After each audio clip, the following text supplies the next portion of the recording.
我哋一般嚟講嘅 alpha 波係代表咩咧？8至12個 hertz 呢個代表住我哋有意識嘅睡眠狀況。到12至30個 hertz 咧，我哋叫做 beta 波。如果30個 hertz 或以上嘅，我哋會將佢區分為叫伽馬波，會較為多嘢諗啊，思緒比較紊亂啦。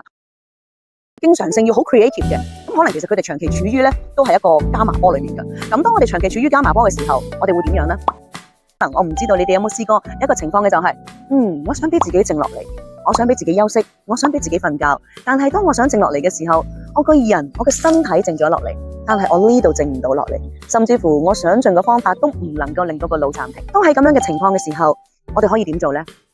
最無奈嘅就係冇嘢可以做得到。你越叫個腦唔諗嘢，佢就越多嘢俾你諗，甚至乎諗啲越無謂嘅嘢。OK， 而透過我哋嘅聲療嘅時候，因為我哋可以好穩定性咁樣單一輸出同一個 hertz，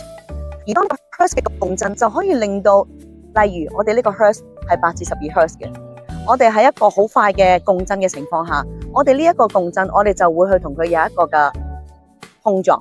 而當呢個碰撞嘅時候，就會令到點啊？我哋呢個強而有力而單一性嘅波頻，就會慢慢令到我哋嘅腦波攤翻落嚟。咁當然啦，可能如果你話有一啲伽馬波係去到真係嗰個嘅思想係比較非常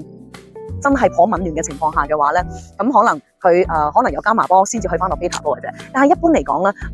如果我哋